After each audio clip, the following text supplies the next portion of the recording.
simplement, on nous donne une série de 5 nombres, et puis on va essayer de faire un petit peu de statistiques dessus. Alors je voudrais d'abord dire que ça n'a pas beaucoup de sens de faire des statistiques sur une série de 5 nombres. Évidemment, les statistiques sont adaptées quand on a beaucoup de nombres et qu'on cherche à résumer l'information. Malgré tout, on va faire ici, à titre d'exercice, le travail qui est demandé. Et la première chose qu'on nous demande, ce sont d'indiquer les tendances centrales. Quand on demande des tendances centrales, ça veut dire qu'on cherche à résumer par une seule valeur toute cette série. Il y a 3 manières que vous connaissez de résumer une série par une seule valeur. Il y a le mode. Le mode, c'est la valeur qui apparaît le plus souvent. 12, 45, 15, 15, 10. Bien, j'ai 2 fois le 15, donc mon mode, c'est 15. La moyenne, c'est l'idée de faire la somme de toutes ces valeurs et puis de répartir équitablement entre ici 1, 2, 3, 4, 5, les 5 personnes ou 5 individus qui ont ces valeurs. Donc qu'est-ce que je fais pour faire la moyenne? Que je note x bar. Je vais faire 12 plus 45 plus 15 plus 15 plus 10. Je divise le tout par 5. Alors je fais ça à la calculatrice. On me dit donc 12 plus 45 plus 15 plus 15 plus 10, le tout sur 5, ce qui fait 19,4. Donc voilà, donc si on répartissait équitablement ces nombres entre les 5 personnes, chacune aurait 19,4. Alors ça peut être de l'argent, ça peut être des âges, on ne sait pas trop ce que ça représente ici, c'est un exercice abstrait. Et puis la dernière manière de résumer avec une seule valeur, c'est de calculer la médiane. Pour la médiane, j'ai absolument besoin de mettre ma série dans l'ordre. Donc je vais le faire. Si j'ordonne ma série, j'ai 10 d'abord, puis 12, puis 15, et encore 15, et 45. Ma médiane, c'est la valeur prise par l'individu au centre. L'individu au centre, sur 5 valeurs, c'est simplement le 3e. J'en ai 2 à sa gauche, 2 à sa droite, et donc la médiane, c'est ici simplement 15. Alors on voit que la moyenne est bien plus forte que la médiane, et ça vient du fait qu'il y a un 45 ici qui va beaucoup influencer la moyenne, la valeur de la médiane, qui va beaucoup l'augmenter, tandis que la médiane, on n'aurait pas même pu mettre 1000 ici, elle serait restée à 15. Elle est peu sensible aux valeurs extrêmes. Alors maintenant, on va chercher des mesures de dispersion.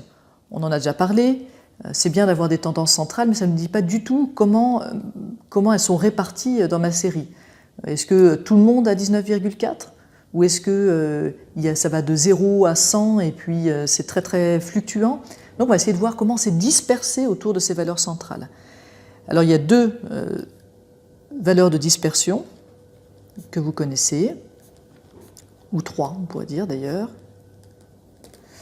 mais 2 en général qu'on fait calculer. Il y a l'écart type. Alors pour l'écart type, je vous autorise à prendre directement la calculatrice. Donc vous allez dans Data, vous pouvez recliquer sur Data pour nettoyer les valeurs que vous auriez écrites précédemment. Et puis là, je vais rentrer simplement ma série de valeurs. 12, 45, 15, 15, 10. Je fais seconde Data, je regarde, je dis que mes données sont dans la ligne 1, mes fréquences, je laisse à 1, parce que je n'ai pas de fréquence. Donc j'ai au total 5 valeurs, ma moyenne c'est 19,4, je le retrouve, et l'écart type, on me le donne, c'est 12,9 à peu près. Alors c'est un écart type qui est important ici par rapport vous voyez que la moyenne est à 19,4 et que en moyenne, je fluctue à 12,9 autour de cette moyenne. Ça me donne un indice de à quel point je suis dispersé. Et en moyenne, je suis dispersé à 12,9. C'est beaucoup. La deuxième mesure de dispersion, c'est l'écart interquartile.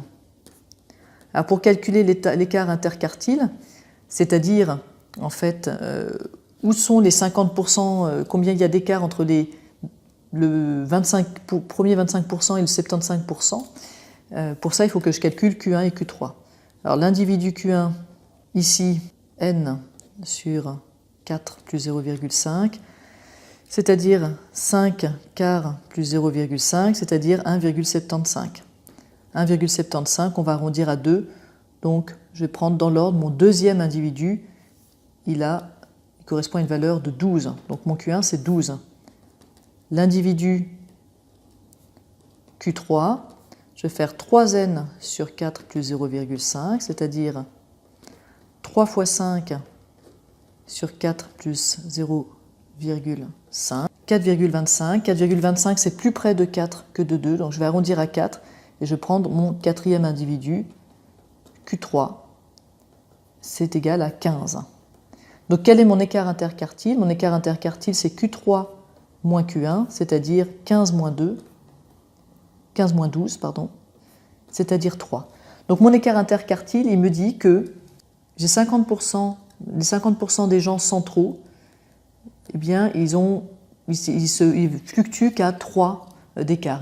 Donc les 50% centraux sont très proches, entre 12 et 15. Il n'y a que 3 d'écart.